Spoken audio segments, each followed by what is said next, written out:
서울 한복판에서 주택에 침입해 살인을 저지른 범인이 검거되었습니다.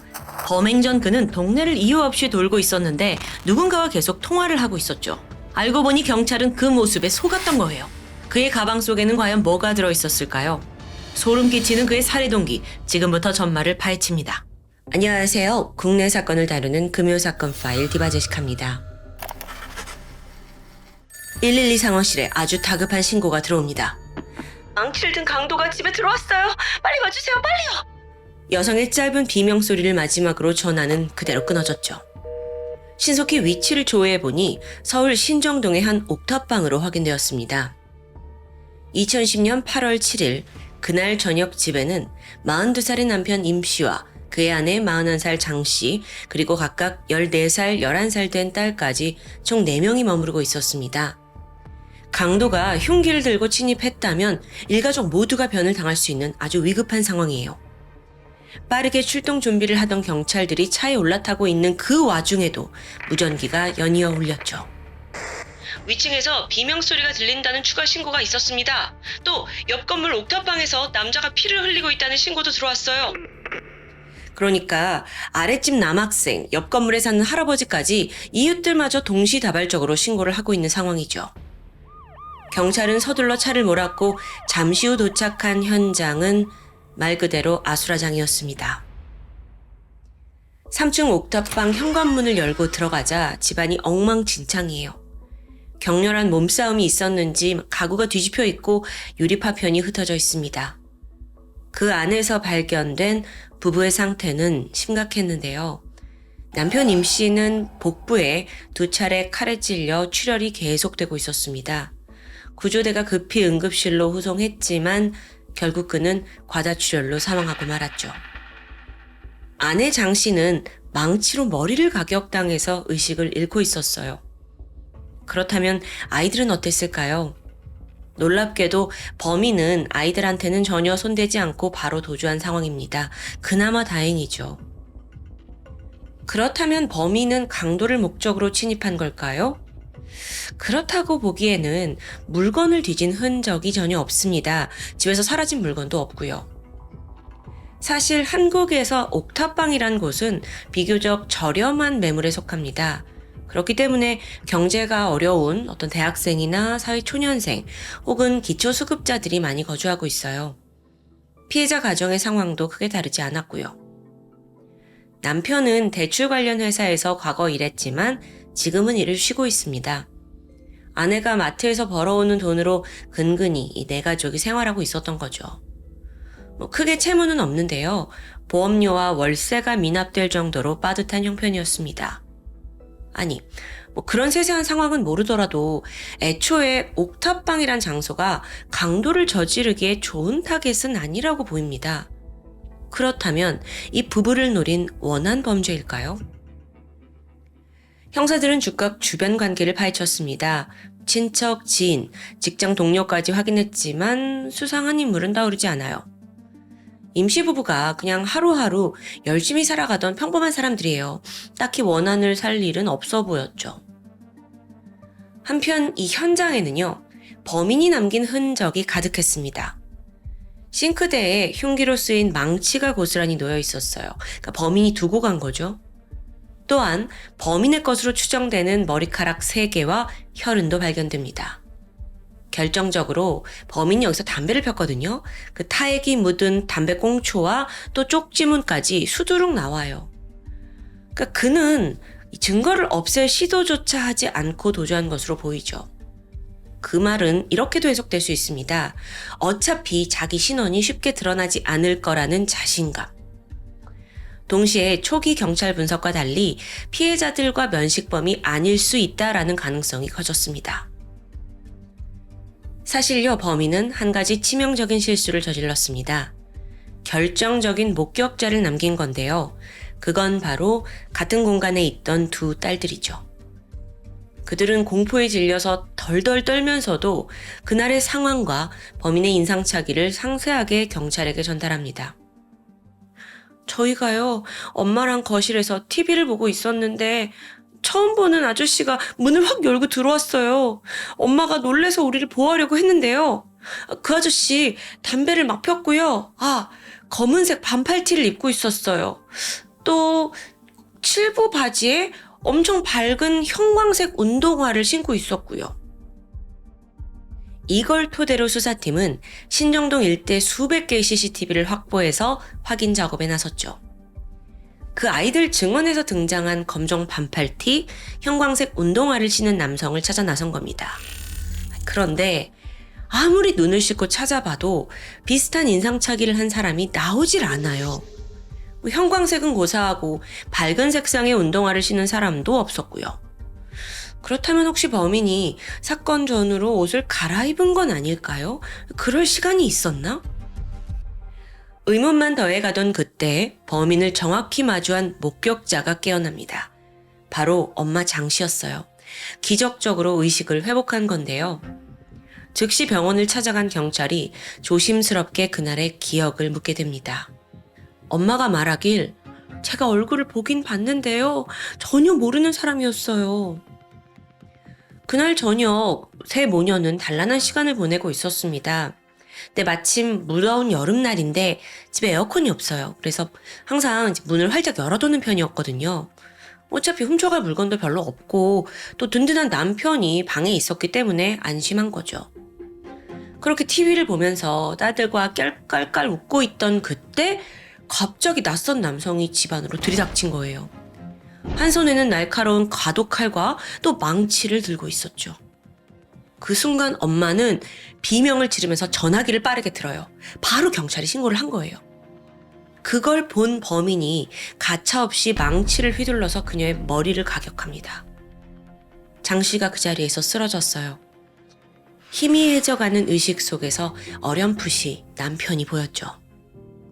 안방에 있던 남편이 비명소리를 듣고 뛰쳐나온 거예요.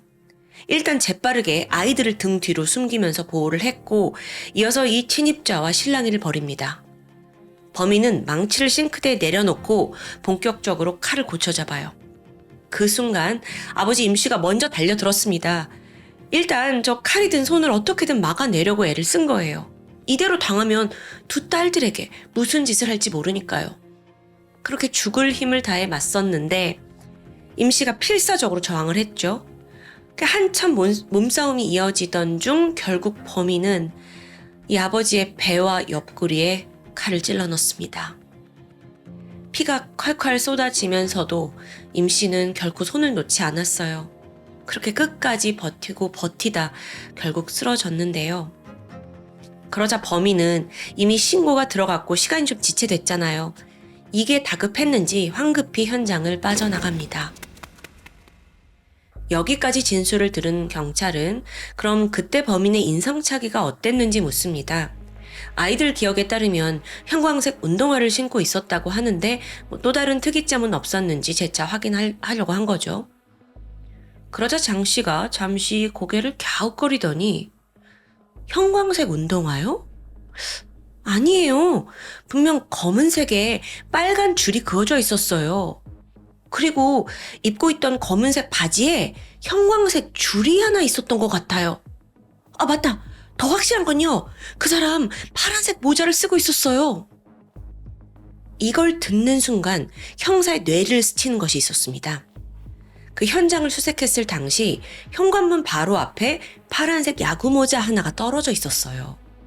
그런데 범인은 형광색 운동화를 신고 있었다라는 증언에 매몰된 나머지 그 모자는 그냥 누가 버리고 갔나 보다, 평범한 물건인가 보다라고 치부했던 거죠. 형사는 뒤통수를 강하게 얻어맞는 듯한 느낌이었습니다. 즉시 상황실로 달려갔고요. CCTV를 다시 돌려봤죠. 이제부터 파란색 모자로 타겟을 바꾸자마자 범인의 모습이 여기저기서 포착됩니다. 파란색 모자 쓰고 남성이 골목길 여기저기 막 돌아다니고 있더라고요. 키는 170cm의 호리호리한 체격의 남성이었고요. 결정적으로 빨간 줄이 선명히 그려진 검은색 운동화를 신고 있었습니다. 장 씨의 진술과 일치하죠. 그럼 여기서 그 아이들이 증언했던 형광색 운동화는 뭐였을까요? 사실 이걸 기억의 왜곡이라고 보기보다는 그때 공포가 만들어낸 잔상에 가깝습니다. 잠깐 생각을 해보면 그날의 현장은 이 10대 두 딸들에게 지옥 같았을 겁니다. 괴한이 부모님을 공격하고 이 아수라장 속에서 아이들의 기억은 범인 바지에 그려진 형광색 줄무늬와 운동화를 하나로 합쳐버리게 된 건데요. 이게 어떻게 가능한가 싶으실 거예요.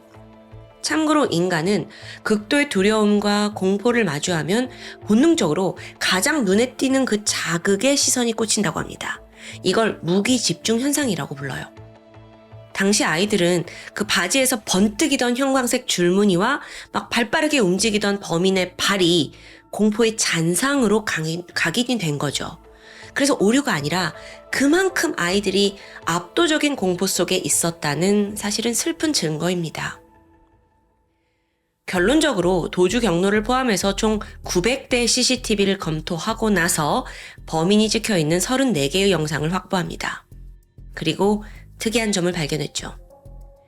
남성은 범행 11시간 전인 그날 아침 7시부터 이 동네를 정처 없이 돌아다녔어요. 게다가 마치 통화를 하는 듯 핸드폰을 계속 귀에 대고 있더라고요. 아, 저거다. 경찰은 그 기지국을 통해 가지고 그 시간대에 통화를 했던 모든 번호를 확인합니다. 근데 시간이 상당히 길잖아요. 그래서 나온 번호가 120만 개였어요. 이건 뭐 모래사장에서 바늘 하나 찾기 수준이죠. 물론 그 중에 반복적으로 전화를 건 기록이 있었는지 중점적으로 조회를 하는데 이상합니다.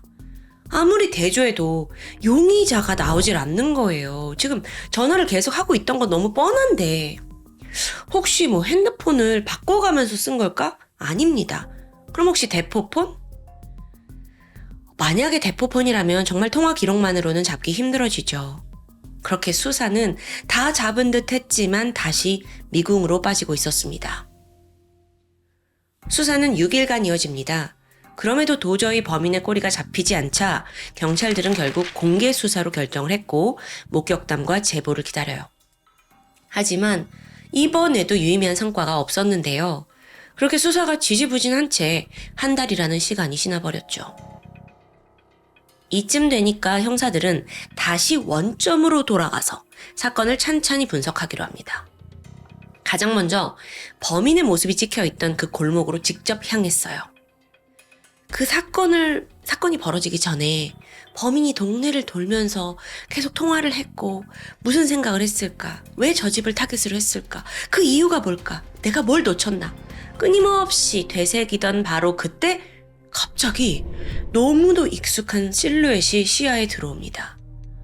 회색 가방을 메고 빨간 줄이 그어진 운동화를 신고 있어요. 하의는 형광색 줄이 길게 그어진 검정 바지. 이걸 보자마자 형사도 당황합니다. 아니, 그렇게 찾아 헤매던 그 범인의 인상착의와 정확히 동일한 사람이 그냥 눈앞에 딱 나타났으니까요. 이거 정말 무슨 영화에서나 볼 법한 장면이에요. 그래서 형사 2명이 바로 남성에게 조용히 다가가서 양쪽 팔을 붙잡았죠.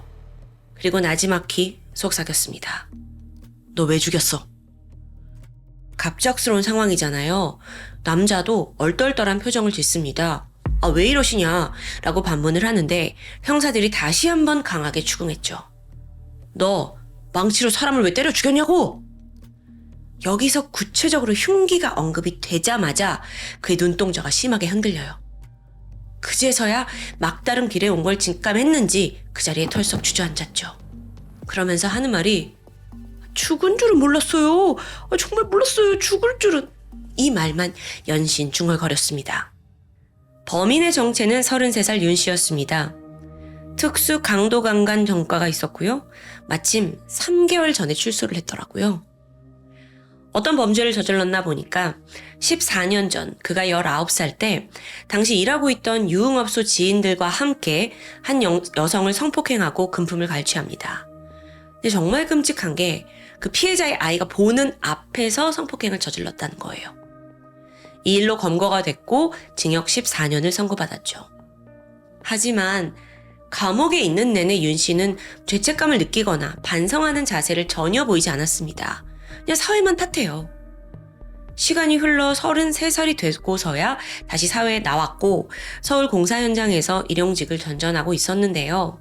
그는 여전히 뭐 그렇게 사회에 대한 분노가 많은지 그 가슴 한 곳에 막 분노가 가득 찬 사람이었어요. 잠깐 어린 시절을 살펴보면 아버지는 어릴 때부터 술에 쩔어서 수시로 폭력을 행했습니다. 윤 씨는 그런 아버지를 피해 밖에서 지내는 날이 많았고 중학교 그만뒀고 집을 떠나 서울로 올라왔지만 뭐 배운 거라고는 주먹질밖에 없었어요. 온갖 폭력 문제에 시달리고 또 경찰서를 밥 먹듯이 드나들었죠. 그러다 19살에 감옥에 간 건데 여기서 윤 씨의 가장 큰 불만은 자신의 팔자입니다. 아, 내 가족들은 왜 이따위 사람들이지? 왜 이 나라는 나를 이렇게 못살게 굴지? 아니, 내가 죗값 다 치렀잖아. 근데 언제까지 내가 일용직만 해야 돼? 아, 직업을 왜 묻고 한 거야? 도대체 나는 어떻게 행복할 수 있냐고. 그러니까 이게 되게 자연스러운 불만이라고 생각하시면 안 될 것 같아요. 왜냐면 모든 책임을 가족과 사회한테 돌리고 있었으니까요. 그렇게 강한 적개심이 하루하루 쌓이고 있었는데요. 그러다 사건 당일인 8월 7일 새벽 6시입니다. 윤 씨가 아침 일찍부터 인력 소개소를 가요. 빨리 가야 그나마 일자리를 구할 수 있었기 때문이에요. 하지만 그날따라 필요한 인원이 일찌감치 다 찼습니다. 그래서 윤 씨가 허탕을 친 거죠. 그는 침을 탁 뱉으면서 더럽게 운도 없네. 발걸음을 돌리면서 정처 없이 골목길을 돌아다니고 있었던 거죠. 그러다가 슈퍼에 들려서 막걸리 한 병을 사서 놀이터에 자리를 잡습니다. 이런 사람이 놀이터에서 막 술 마시고 있으면 너무 무서울 것 같아요. 신세 한탄 하면서 연거푸 술을 들이켰죠. 그러다 다시 골목을 정처 없이 돌아다니다가 이윽고 밤이 된 거예요. 그런데 바로 이때 어디선가 까르르르 여자아이들의 웃음소리가 들렸습니다. 애들이 엄마와 대화하면서 즐겁게 웃는 소리가 윤 씨에게 너무 거슬렸어요. 마치 자신의 밑바닥 인생을 조롱하는 것처럼 들렸죠. 제기랄 나는 이렇게 불행하게 사는데 저것들은 왜 행복하지? 왜 나만 이래? 다 죽여버릴 거야. 윤 씨는 그 웃음소리의 근원지를 찾기 시작합니다. 보니까 맞은편 빌라 3층 옥탑방에서 들리는 거예요. 주저없이 그 빌라로 막 들어갔죠. 그리고 계단 한켠에 자기가 메고 있던 가방을 내려놓는데 그 안에 가지고 있던 칼과 망치를 꺼냅니다. 모자를 깊게 눌러쓰고 담배를 한 대 물고 3층에 가봤더니 세상에나 떡하니 문까지 열려 있었죠. 그는 보이는 대로 엄마 정 씨와 또 아빠 임 씨까지 공격했습니다. 사실 그는 강간정과가 있는 사람이잖아요. 그래서 일이 자칫 잘못되었다면 그 두 딸들도 어떤 변을 당했을지 모릅니다. 하지만 빠르게 엄마가 신고를 해두면서 범인은 두려움을 느끼고 황급히 도주한 것으로 보여요. 한편 검거된 범인은요, 경찰 조사에서 계속 나는 절대 죽일 생각은 없었다 라면서 억울함을 비췄습니다. 하지만 형사들은 결코 이런 가면에 속지 않았죠. 아니 애초에 칼과 망치를 가방에 들고 다닌 사람이 어디냐고요. 그걸로 머리 치고 칼로 복부 찔렀잖아요. 근데 죽일지 몰랐다고? 이게 말이 돼요? 형사들도 기가 찼어요. 근데 여기에 대해 윤 씨가 구구절절 어떻게 변명을 하는 줄 아세요? 그 망치는 원래 공사장 철거 작업용으로 가지고 다닌 거고 칼은 과도지 않냐. 내가 종종 사과를 깎아 먹으려고 들고 다녔다는 거래요. 정말. 그리고 자신은 평소에 TV나 신문을 보지 않았기 때문에 한 달이 지났어도 이 부부가 살아있다고 생각했기 때문에 옷도 갈아입지 않고 도주도 하지 않았다라는 궤변을 늘어놓았죠. 처음부터 끝까지 이해되는 게 한 개도 없어요. 그렇다면 골목길에서 계속 전화를 했던 이유는 뭐였을까요? 형사들은 이 점을 토대로 많은 수사를 펼쳤는데도 다 허탕이었죠. 보니까 그럴 만한 이유가 있더라고요. 범인 윤 씨가요, 그 범행 전으로 핸드폰을 귀에 대고 음악을 듣고 있었어요. 근데 CCTV상에는 분명 입모양이 움직이고 있었거든요. 확인해보니까 그 음악을 따라 부르고 있던 거예요. 아니 그렇게 상상을 해보니까 더 기괴합니다. 신나게 음악을 따라 부르다가 술 한잔 먹고 골목을 맴돌더니 밤이 돼서 애들 웃음소리에 분노해서 사람을 죽였다? 도대체 어떤 인간이냐고요. 마지막으로 형사들이 물은 질문이 있습니다. 당신 죄책감을 느끼긴 합니까? 그러자 윤 씨의 뻔뻔한 대답이 돌아왔죠. 아니요. 이렇듯 일말의 죄책감도 느끼지 않는 범인에게 어떤 형벌이 내려져야 할까요? 재판부는 사건을 엄중히 바라보았습니다. 무엇보다 출소하고 불과 3개월 만에 살인을 저질렀다는 점에서 재범률이 아주 높다고 판단되었죠. 이런 놈은 정말 사회에서 영구적으로 격리되어야 해요. 그렇게 2010년 11월 1심에서 무기징역이 내려졌는데요. 이후 항소심과 상고심이 기각되면서 형은 확정이 됩니다. 이후 윤 씨는 차디찬 감방에서 평생을 지내게 되었죠. 피해자 가족은 과연 상상이나 했을까요?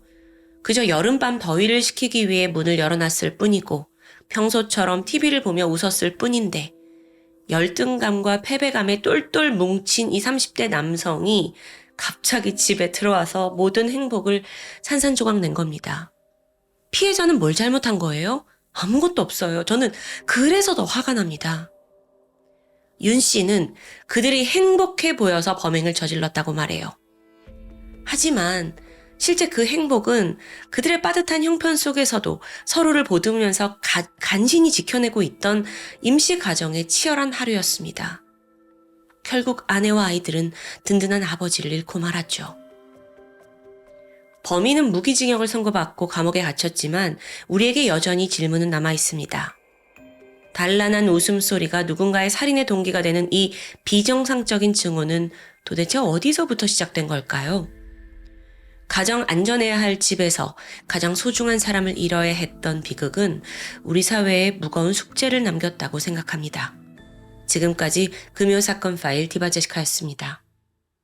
2021년 11월 19일 오전 11시 반 서울지방경찰청 112 종합상황실에 경보가 울렸습니다. 스마트워치 긴급 신호가 떴던 거예요. 여러분 잠시 설명드리면 스마트워치는 보통 스토킹, 가정폭력, 성폭력에 관련해서 고위험군에 있는 피해자들의 신변 보호를 위해 지급됩니다. 지금 이 신호가 접수됐다는 건 그들의 안전에 문제가 생겼다는 거죠. 게다가 4분 뒤에 또 한 번의 SOS 신호가 울렸어요. 1분 1초가 급박한 상황입니다. 최초 신고로부터 12분이 지나고 11시 41분 경찰은 중구 을지로 3가역 인근에 있는 오피스텔 3층에 도착합니다. 그곳에는 이미 32살 여성 A씨가 의식을 잃은 채 피를 흘리며 쓰러져 있었죠. 목 앞부분에 무려 10.5cm 정도 깊은 상처를 입은 후였어요. 오른쪽 정맥이 손상되었고요. 동맥이 절단되면서 대량의 출혈이 발생한 상황입니다. 참고로 일반적인 외상 환자의 골든타임은 1시간입니다. 하지만 동맥 절단은 사정이 달라요. 상당한 혈액이 마구 뿜어져 나오다 보니까 불과 3, 4분 만에도 의식을 잃는데요. A씨는 곧장 응급조치를 받고 병원으로 이송되었죠. 하지만 2시간 뒤인 오후 1시 더 이상 버티지 못하고 숨을 거둡니다. 범인은 머지않아 특정됐어요. 다름 아닌 피해자의 전 남자친구 35살 김병찬이었죠. 전 남친, 요즘은 이 단어가 너무 무서운 시대가 된 것 같아요. 도대체 이들 사이에 무슨 일이 있었던 걸까요? 그 악연은 1년 전인 2020년 1월로 거슬러 올라갑니다. 두 사람은 부산에서 처음 만났습니다. 김병찬은 자신을 부동산 업계 프리랜서라고 소개를 했는데 마치 많은 돈을 버는 듯 온몸을 명품으로 치장했고 부를 과시했어요. 하지만 실체는 거의 백수에 가까운 한량이었고요. 데이트 초기 그는 A씨를 고급 레스토랑과 호텔을 데려가면서 호감을 샀습니다. 하지만 결국 시간이 흐를수록 데이트 비용을 모두 A씨가 떠안게 돼요. 남자 쪽 변명은 이랬죠. 미안, 내가 오늘 카드를 두고 왔네. 어쩌지? 내 월급이 아직 안 들어왔어. 내가 요즘 집안 사정이 좀 좋지가 않아. 가진 핑계를 대는 겁니다. 그러다 심지어 현금 400만 원까지 빌려갔고요. 두 사람 사이는 점점 멀어졌고 A씨가 혹여나 내 돈 좀 어떻게 좀 갚아달라 이런 거 언급하면 김병찬은 손찌검을 하기도 합니다. A씨는 부산 사상구에 살고 있었습니다. 그런데 김병찬과 사귀고 나서 이 남자가 막 무단으로 아무 때나 집에 쳐들어오는 거예요. 그래서 비밀번호를 바꿔봤지만 세상에나 번호를 유추해가지고 또 들어오더라고요. 그것도 무려 10차례나 이어졌고요. 견디나 못한 A씨는 부산에 있으면 안 되겠다 싶어서 서울로 직장을 옮겨갑니다. 하지만 이후 김병찬은 부산과 서울을 오가면서 A씨를 끈질기게 괴롭혔죠. 2021년 6월 26일입니다. A씨는 더 이상 이 무능력하고 폭력적인 김병찬과의 관계를 이어갈 수 없다고 판단합니다. 그래서 용기를 내서 헤어지자 말해요. 김병찬의 짐을 모두 밖에 내놓았죠. 확실하게 선을 그은 거예요. 근데 김병찬은 이 이별을 받아들일 생각이 없어요. 피해자 모르게 자기가 혼자 보관해오던 카드키가 있었는데 그걸로 문을 따고 들어오더라고요. 아니 그 안에 있던 A씨는 얼마나 놀래요. 그래서 112에 신고하면서 바로 경찰이 출동하긴 했지만 이건 사실 임시방편에 불과했습니다. 사실 김병찬이요, A씨의 핸드폰을 수시로 빼앗아서 자신의 메시지를 삭제해왔어요. 그러니까 증거를 없앤 거죠. 이로 인해서 경찰이 왔을 때도 스토킹이 있었다는 증거를 댈 수가 없는 거예요. 그러니까 경찰도 뾰족한 대응을 하기 어렵고요. 그렇게 A씨가 아무것도 할 수 없는 사이 김병찬은 그냥 카드키로 계속 집을 마음대로 드나듭니다. 결국 사건 발생 3개월 전에 A씨는 지인들에게 극도의 공포를 호소합니다. 오빠 왔어. 카드키 가지고 있어. 문 열리는데 숨 막혀 죽는 줄 알았어. 아직 신고 안 했는데 어떡하지? 나 너무 무서워. 이거 지울게. 메신저로 아무 일 없는 것처럼 회사 이야기 해줘. 대답은 안 해도 돼. 진짜 칼을 들 수도 있어. 폰을 뺏어가면 어떡하지? 회사 메신저에 내가 혹시 기억, 니읒, 기읒, 니읒 치면 신고해줘. 미안해 얘들아. 나 근데 너무 무서워. 어떡하지? 이 내용만 봐도 그녀의 공포를 느낄 수가 있는데요. 다행히 김병찬은 이날 조용히 물러났지만 비극은 끝나지 않았습니다. 불과 2주 만에 다시 들이닥친 거예요. 그 당시가 9월 17일쯤 추석 연휴였는데요. 우리 함께 있기로 하지 않았냐. 억지로 A씨를 붙들고 있어요. 동시에 나는 너 없인 못 산다. 그냥 이럴 바엔 같이 죽자. 구걸과 협박이 이어졌습니다. 참다 못한 A씨가 눈물을 흘리면서 제발 헤어져 달라고 애원했죠. 그러자 이때 김병찬은 딱 이틀만 같이 있어주면 깔끔하게 물러나겠다고 제안을 했죠. 근데 거짓이었어요. 다음날 바로 말을 바꾸더니 돌연 죽인다고 협박을 합니다. 그리고 그게 진심인 것처럼 막 주방에서 칼을 찾는 모습을 보니까 얼마나 A씨는 무서워요. 살아야겠다라는 생각에 맨발로 집을 뛰쳐나왔죠. 거리에서 살려주세요, 살려주세요 소리쳤지만 아무도 나오지 않았어요. 19일 새벽 4시 반 가까스로 관리사무실 문을 두드립니다. 그런데 그 뒤를 이미 김병찬이 바짝 쫓고 있었죠. A씨는 경비원 아저씨한테 아저씨 제가 너무 무서운데요. 도와주세요. 저희 집에 좀 같이 가주세요. 부탁을 해요. 그러다가 잠시 후 도착한 김병찬을 마주하는데 경비원이 있어서인지 그는 순순히 잘못을 인정해요. 그리고 얌전히 가방을 챙겨 집을 떠났죠. 하지만 바로 이때 그의 한쪽 손에는 A씨의 핸드폰이 들려 있었습니다. 김병찬도 떠나고 경비원도 떠나고 잠시 후 A씨는 자기의 핸드폰이 없어진 걸 확인해요. 어디다 뒀지? 급히 1층으로 내려가는데 거기에 떡하니 김병찬이 기다리고 있었죠. 그가 협박을 합니다. 성관계 영상을 가지고 있다. 너랑 나랑 같이 네 집 올라가면 내가 지워줄게. 이러는 거예요. 이건 너무 무서운 협박이잖아요. 그래서 그와 다시 집에 올 수밖에 없었고요. 그때부터 감금은 다음 날까지 이어졌습니다. A씨는 내가 고향집에 가야 한다. 필사적으로 빌었고 외출 허락을 받아내요. 근데 여기서 김병찬이 고향까지 같이 가겠다는 거예요. 근데 이때 A씨의 마음속에는 가족들한테까지 가면 내 가족 어디 사는지 다 알고 위협을 할까 두렵죠. 그래서 겨우 설득을 해서 대구까지만 동행하기로 합의를 합니다. 어쨌든 가까스로 집 밖으로 나오게 된 거예요. 하지만 악몽은 끝나지 않았습니다. 그날 이후에도 김병찬은 수시로 식칼을 들고 찾아와서 목숨을 위협합니다. 결국 10월 9일 또다시 A씨를 집안에 감금해두죠. 그리고서는 야, 너 다 벗어. 아예 도망가지 못하도록 그냥 칼을 들고 나체로 있으라고 협박하는 거예요. A씨 얼마나 무서워요. 손이 발이 되도록 빌었고 그래 올해 12월까지 우리 계속 연애해보자 라고 합니다. 근데 여기서 이 악랄한 김병찬이 그 대가를 요구해요. 성관계 영상을 촬영하자는 거예요. 근데 A씨 입장에서는 지금 무서워서 이걸 허락한다면 나중에 이걸 또 협박의 미끼로 쓸 게 뻔하죠. 완강히 거부했고 다행히 무산됩니다. 그때로부터 한 달 후이자 사건 12일 전인 11월 7일 새벽 3시 40분. 띵동.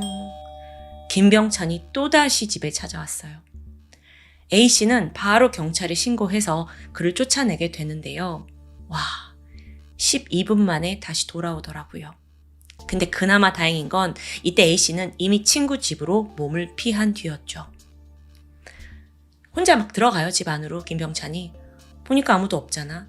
거기서 차키를 훔치고 지하 주차장에 이제 주차되어 있던 A씨의 차량 안에 들어가서 몸을 숨깁니다. 그러다 아침 6시쯤 마침 경찰이 순찰을 돌았는데 태연하게 차에서 내려서 다른 곳으로 가는 척 연기를 했고요. 경찰 가고 나서 다시 돌아왔죠. 그는 정말 이를 갈고 A씨가 돌아오기만을 기다리고 있었던 거예요. 그리고 얼마 후 이제는 김병찬이 집에 갔겠지 생각한 A씨가 집에 돌아와요. 그런데 마침 차 안에서 자기를 지켜보고 있는 김병찬을 발견하죠. 으아! 좀 너무 소름 돋잖아요. 그래서 경찰에 신고하고 신변보호 요청합니다. 이때 스마트워치가 지급이 되는데 자, 스마트워치가 있다고 마음이 놓일 수 있나요? 그녀는 집에 가지도 못한 채 임시보호소에서 하루를 보냈고요. 다시 친구의 집으로 거처를 옮겨갑니다. 그렇게 A씨가 집을 비운 사이 김병찬은 줄기차게 그곳에 드나들었어요. 심지어 여기서 인터넷 검색을 하는데 그러면서 A씨 부모님이 어디 사는지 직장은 어딘지 다 파악하려고 한 거예요. 그러다가 사건 열흘 전인 11월 9일 오후 1시 A씨가 이제 일하고 있는 직장 인근에 또다시 등장합니다. A씨에게 내가 너 출퇴근길에 찔러버리겠다 이렇게 협박을 해요. 이때 그녀는 무려 4번째로 경찰에 신고를 접수하죠. 그날 오후 7시 24분 마침내 법원이 접근 금지 명령을 내렸습니다. 하지만 오히려 이게 김병찬의 분노를 폭발시키는 기폭제가 돼요. 뭐라고 생각하냐면 법원? 접근 금지? 전혀 아랑곳하지 않았고요. 아예 A씨가 신고를 취소하게 만들겠다면서 수십 통의 전화를 걸어옵니다. 실제 경찰은 A씨를 신변보호 대상으로 지정을 했지만 실질적인 보호 조치는 없었어요. 그렇게 분노에 차 있는 김병찬이 직장에 들이닥칩니다. 이미 A씨가 몸을 피했는데요. 그래서 뜻대로 그녀를 만날 수 없었어요. 그러니까 여기서 김병찬이 화가 끝까지 올라서 차라리 죽여버리겠다고 결심을 한 거죠. 경찰이 다소 안일하게 대응을 한 건 아닌가 싶은데 그러는 사이 김병찬은 살인 준비에 박차를 가했습니다. 11월 10일 김병찬의 검색 기록을 보면 사시미 칼로 찌를 때, 칼 손잡이 미끄럼 방지 테이프, 서울 칼 연마 이게 다 어떤 걸 연상하고 있는지 아시죠? 그리고 사건 전날인 11월 18일 낮 12시에 부산에서 고속버스 타고 서울로 올라와요. 먼저 종로구에 가서 얼굴을 가릴 모자를 사더라고요. 이후 청계천으로 갔고 칼날이 16cm 정도 되는 식칼을 구입합니다. 이후에 향한 곳은 A씨의 집이었죠. 어슬렁어슬렁 주변을 돌면서 동태를 살피는데 당시 A씨는요. 계속 친구 집을 이제 전전했잖아요. 근데 그것도 한두 번이지. 너무 미안한 거야. 그래서 마침 3일 전인 15일에 집에 돌아와 있는 상황이었습니다. 그리고 다음 날 경찰서에 직접 가서 피해 사실을 진술할 생각이었고요. 사건 당일인 11월 19일 오전 11시 김병찬은 모자와 안경으로 얼굴을 가린 채 출입키를 이용해 아파트 내부로 들어갑니다. 엘리베이터를 탔고 먼저 지하 3층 주차장으로 가요. 거기서 A씨의 차량이 있는 걸 확인했죠. 그러니까 집에 있는 걸 확인한 거예요. 그리고는 비상계단을 통해 3층으로 올라가요. 계단 한쪽에 몸을 숨긴 채 타이밍을 기다렸죠. 그러다 오전 11시 반. A씨가 집을 나서는 순간 김병찬이 순식간에 달려듭니다. 그녀를 붙잡더니 바로 품속에서 칼을 꺼내요. 먼저 그녀를 집 안으로 밀어 넣으려고 했지만 여기서 A씨가 필사적으로 버티게 되거든요. 그래서 비상계단 쪽으로 방향을 바꾸는데 이번에도 A씨가 벽을 붙잡고 필사적으로 저항했어요. 김병찬은 칼을 이렇게 휘두를 듯 위협하면서 휴대폰 빼앗았고요. 얼굴에 들이밀면서 너 경찰 신고 다 취소해! 소리칩니다. 그 공포와 두려움에 사색이 된 A씨는 말조차 제대로 나오지 않았어요. 너무 무서우니까. 근데 그녀가 뜻대로 하지 않는다고 생각이 들었는지 김병찬은 순간 칼을 높이 들었습니다. 이후 목과 등, 가슴에 무려 14차례 무차별적인 공격이 이어졌죠. 그리고 A씨는 특히나 목에, 동맥에 치명적인 자상을 입습니다. 범인 김병찬은 쓰러진 A씨를 그냥 내버려 둔 채 현장을 빠져나왔습니다. 그런데요, 심지어 도주 과정도 치밀해요. 신사역 남자 화장실에 들어가서 먼저 A씨의 핸드폰을 쓰레기통에 버렸고요. 자기 핸드폰은 비행기 모드로 전환을 해서 위치 추적을 피해요. 이후에 피가 묻은 옷을 벗고 새 옷으로 갈아입었고요. 오후 12시 18분 잠원동의 한 편의점에 가더니 버젓이 신용카드로 물품을 구매합니다. 근데 이게 사실 교란책이었어요. 자기가 서울에 계속 있는 듯한 흔적을 남기려는 거죠. 이후에는 현금으로 택시를 타고 성남 종합터미널로 가서 바로 고속버스 타고 자신의 고향 부산이 아닌 대구로 갑니다. 대구의 한 모텔에서 은신하게 되죠. 당시의 교통편과 모텔 모두 현금으로 결제했고요. 치밀하죠? 근데 이 범인의 정말 잔혹함이 여기서 끝나지 않습니다. 이제 사건을 저지르고 그날 밤이에요. 대구에 있었다고 했잖아요. 근데 지역에 있는 티켓 다방을 검색해요. 그러니까 성매매를 생각한 거죠. 게다가 그 다음 날에는 부산 경남 지역의 최대 성매매 알선 사이트에 8번이나 접속한 기록이 남아 있습니다. 아니, 그렇게 집착하던 여자친구를 살해해놓고 지금 성매매? 양심의 가책은 없는 거예요? 다행히 범인이 빠르게 특정되었고 사건 다음 날인 11월 20일 오후 12시 40분 경찰은 대구에 숨어있던 김병찬을 검거했습니다. 그는 체포가 된 후에 유치장에서 혀를 깨물고 자해를 시도했지만 생명에는 지장이 없었죠. 2022년 6월 김병찬의 1심 재판이 열렸습니다. 검찰은 계획적인 보복 범죄다라고 적용을 했어요. 여러분 참고로 신고 혹은 고발에 의해서 보복의 의도를 가지고 살인을 저지를 경우 국내에서는 가중처벌됩니다. 일반 살인사건 같은 경우에는 최소 5년의 징역형이지만 보복범죄는 최소 10년 이상의 징역에 처해져요. 자, 여기에 대해 김병찬은 보복 목적은 맞지만 계획은 아니다. 우발적 범행이었다면서 혐의를 최대한 줄여보려고 노력하더라고요. 그의 진술을 좀 들어볼까요? 자기는 단순히 대화를 좀 하려고 갔는데 A씨가 지레 겁을 먹고 신고 버튼을 눌렀고 그래서 그렇게 어쩌다가 실랑이를 하다가 우발적으로 찔렀다는 거예요. 너무 허술한 변명이었죠. 게다가 지난 9월, 10월 그녀를 감금한 사실에 대해서도 뻔뻔하게 부인합니다.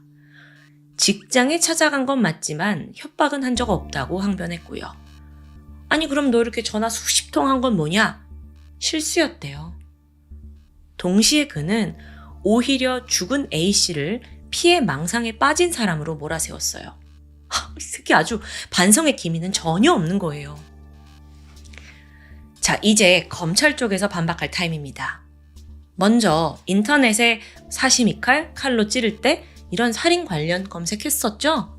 또 범행 전날 미리 흉기와 모자 구매했어요. 또 범행 당일 주차장에서 피해자 차 있는지 확인했죠. 치밀한 준비를 했다는 명확한 증거입니다. 그럼 여기에 대해 또 김병찬이 뭐라고 변명을 했는 줄 아세요? 이게 아주 코미디예요. 모자를 산 이유는 내가 버스를 타고 오느라 뒷머리가 눌려가지고 산 거래요. 그리고 칼은 그냥 단순 위험용이었고요. 듣고 있는 저도 정말 어처구니가 없어요. 1심 재판부는 그의 주장을 전혀 받아들이지 않았습니다. 교제를 거절했다는 이유만으로 잔혹하게 살해한 점을 지적했고 죄질이 극히 불량하다고 판단했죠. 게다가 재범 위험성 평가를 받는데 여기서 굉장히 위험성이 높은 수준이 나타나요. 자, 그래서 높은 형을 받을 줄 알았는데 그가 이제 범행을 모두 자백했고 전과가 없는 초범이라는 이유로 검찰이 제시했던 무기징역이 아닌 징역 35년과 위치 추적 전자장치 부착 15년이 선고됩니다. 자, 35년. 낮은 형량은 아닌데 여기에 김병찬은 곧바로 항소합니다. 그러면서 형량이 지나치게 무겁대요. 자, 과연 어떤 판결이 내려졌을까? 2022년 9월 2심이 열립니다. 피의자 김병찬에게 원심을 파괴하고 징역 40년을 선고한다. 땅. 와, 이거 어떻게 된 일이냐면요. 사실 김병찬이 1심 선고 직전에 반성문 하나를 제출했어요. 근데 이게 오히려 도구로 돌아온 거죠. 그 내용을 좀 볼까요? 100번 잘해도 한 번 잘못하니 모든 게 제 잘못으로 치부되는 것 같고 다 제 잘못으로만 돌아오는 것 같습니다. 안타깝지만 제 잘못을 생각하면 그냥 미안한 뿐입니다. 이거 거의 이 악물고 쓴 것 같아요. 웃기셔 정말. 변명과 자기 연민만 가득하죠. 결국 2심 재판부는 그가 전혀 죄를 뉘우치지 않는다는 걸 판단했고 대법원까지 상고를 기각하면서 40년형이 확정됩니다. 정말 최근에 본 사건 중에 무기징역 외에 가장 형량이 높았던 건 아닌가 싶은데요. 하지만 아직 사이다는 아닙니다. 이 사건이 알려지고 나서 무엇보다 스마트워치가 정말 이게 유용한 거야? 이게 제때 쓸 수 있는 거야? 그리고 경찰이 너무 안일하게 대응한 거 아니야? 비난 여론이 이렇습니다. 자, A씨가 보낸 첫 구조 신호로부터 경찰이 현장에 도착할 때까지 12분이 걸렸어요. 1분 1초가 급한 지금 동맥이 절단된 상황에서 12분은 너무 길죠. 근데 이게 사실 잘못된 위치 정보 때문이었다는 게 드러나요. 왜냐하면 애초에 좌표가 A씨 집이 아니라 거기서 500m 떨어진 다른 곳으로 잡혔기 때문이에요. 참고로 스마트워치는 약 2km의 오차 범위가 존재한다고 합니다. 그렇다 보니까 오히려 핸드폰 GPS보다 정밀도가 떨어진대요. 그래서 실제로 A씨는 회사에 김병찬이 찾아왔었잖아요. 그러니까 지인들한테 막 비상 연락을 했거든요. 이때 정확하게 위치가 전송되면서 빠르게 대처가 가능했고요. 아니 그럼 경찰이 준 스마트워치보다 일반 핸드폰이 더 낫다는 거잖아. 이건 심각한 문제 아닐까요? 스마트워치는 신변 보호를 위해 주는 거라면서요. 이 부분은 사실 사건 3년 전부터 꾸준히 지적이 되어 왔지만 개선된 점은 없었습니다. 그렇게 경찰, 시스템의 안일한 대응으로 남겨진 상처는 고스란히 유족의 몫이 되었죠. 사망한 A씨는 세 아이들 중 장녀였습니다. 두 동생을 살뜰히 챙기고 부모에게도 든든한 버팀목이 되어준 딸이었죠. 매일 가족 톡방에서 대화를 주고받을 만큼 이 사이가 돈독했다고 해요. A씨의 부모는 혹여나 그런 처참한 죽음을 맞이한 딸이 사후에 좋은 곳에 가지 못할까봐 마음 놓고 울지도 못한다고 말합니다. 스토킹에 의한 보복살인, 이젠 낯설지 않습니다. 근데 오늘 사건 무려 4년 전 사건이에요. 최근에는 왜 더 많은 스토킹 살인이 이렇게 접수가 되는 걸까요? 그저 피해자에게만 조심하라고 떠넘기는 건 이제 아닙니다. 현재 피해자를 보호하지 못하는 사회가 되고 있는 듯한데 법은 가해자가 아니라 피해자와 약자의 편에 서야 합니다. 이게 진리예요. 그들의 눈높이에서 바라볼 때 시스템이 바뀔 수 있는 거죠. 그리고 반드시 바뀌어야 하고요. 마지막으로 피해자 A씨의 명복을 빌겠습니다. 지금까지 금요사건 파일 디바제시카였습니다.